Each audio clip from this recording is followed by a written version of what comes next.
সিম এখন সারা বছর পাওয়া গেল, তবে শীতের সিজনে সিমের টেস্টটা একটু বেশি হয়ে থাকে। আর সিম দিয়ে তরকারি খেতে যেমন ভালো লাগে, তেমনই সিম দিয়ে কিন্তু অনেক বেশি মজার ভর্তাও তৈরি করা যায়। আজকে তৈরি করব সিম দিয়ে খুবই মজার এবং সহজ পদ্ধতিতে ভর্তা। ভিন্ন স্বাদের এই ভর্তা দিয়ে আপনি অনায়াসে 1 প্লেট ভাত খেয়ে নিতে পারবেন। কোনো প্রকার ঝামেলা ছাড়া এই ভর্তা ঝটপট তৈরি করে নেওয়া যায়। তো কথা না বাড়িয়ে চলে যাওয়া যাক মূল রেসিপিতে। ভর্তা তৈরির জন্য আমি এখানে 8 থেকে 10টা সিম নিয়েছি আর একটা আস্ত টমেটো নিয়েছি। সিম আর টমেটোগুলোকে পানিতে ভালো মতো ধুয়ে পরিষ্কার করে নিব। এবার সিমের শিরাগুলো বেছে ফেলে দিব। আপনারা যে যতটুকু ভর্তা বানাতে চান সেই পরিমাণে সিম নিয়ে নেবেন। আমি এখানে 10টি সিম নিয়েছি। সিমগুলো শির বাছা হয়ে গেছে। এবার ধুয়ে রাখা টমেটোটাকে আমি স্লাইস করে কেটে নিচ্ছি। আর স্লাইসগুলো খুব বেশি পাতলা করছি না, দেখেই বুঝতে পারছেন। এবার টমেটোর স্লাইসগুলো তুলে একটা সাইডে রেখে দিব। ভর্তার জন্য আরও লাগবে পেঁয়াজ আর রসুন। আমি মাঝারি সাইজের একটা পেঁয়াজ নিয়েছি আর এখানে যে রসুনটা নিয়েছি সেই রসুনের থেকে আমি 4 কোয়া রসুন নিয়ে নিব। প্রথমে পেঁয়াজটা খোসা ছাড়িয়ে নিলাম, এরপর রসুনের কোয়া থেকেও আমি খোসা ছাড়িয়ে নিব।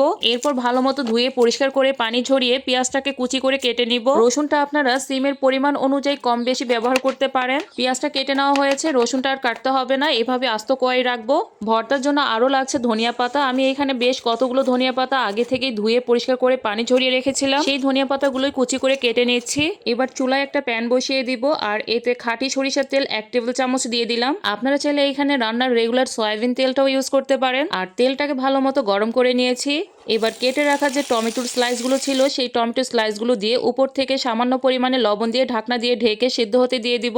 এই সময় চুলার আঁচটা লো টু মিডিয়ামে রাখতে হবে। 1 থেকে 1.5 মিনিট পর আমি ঢাকনা তুলে টমেটোগুলো উল্টিয়ে দিচ্ছি। আবারও ঢাকনা দিয়ে 1 মিনিটের মতো ভেজে নিব। এরই মধ্যে কিন্তু টমেটোগুলো সুন্দর মতো সিদ্ধ হয়ে গেছে। এখন আমি টমেটোগুলো তুলে নিব। আর টমেটোর উপরে থাকা যে খোসাটা ছিল আমি সেটা তুলে ফেলে দিয়েছি। এবার ওই একই তেলের মধ্যে আমি সিমগুলো দিয়ে দিলাম। তার সাথে পেঁয়াজ কুচি আর আস্ত যে রসুনের কোয়াগুলো রেখেছিলাম সেটাও দিয়ে দিব। আরও লাগছে কাঁচামরিচ। আমি এখানে স্বাদ মতো 4টা কাঁচামরিচ দিয়েছি। আপনারা আপনাদের স্বাদ মতো কাঁচামরিচটা দিয়ে নেবেন। আর দিয়ে দিলাম স্বাদ মতো লবণ। এবার পরিমাণ মতো পানি দিয়ে একটু নেড়ে চেড়ে ঢাকনা দিয়ে ঢেকে সিদ্ধ হতে দিয়ে দিব। পানির পরিমাণটা একটু বুঝে দিতে হবে, খুব বেশি পরিমাণে পানি দেওয়া যাবে না। এমনভাবে পানিটা দিতে হবে যেন সবগুলো উপকরণ ভালো মতো সিদ্ধ হয়ে পানিটা শুকিয়ে যায়। আমি মাঝে মাঝে ঢাকনা তুলে সিমগুলো নেড়ে চেড়ে দিয়েছি। এরই মধ্যে কিন্তু সিমগুলো সুন্দর মতো সিদ্ধ হয়ে গেছে। যখন হালকা অল্প একটুখানি পানি আছে এই পর্যায়ে কুচি করা ধনিয়া পাতাগুলো দিয়ে দিলাম। আবারও ঢাকনা দিয়ে ঢেকে কিছুক্ষণ রেখে দিব। এই সময় চুলার আঁচটা কিন্তু লোতে ছিল আর পানিটাও কিন্তু সুন্দর মতো শুকিয়ে গেছে।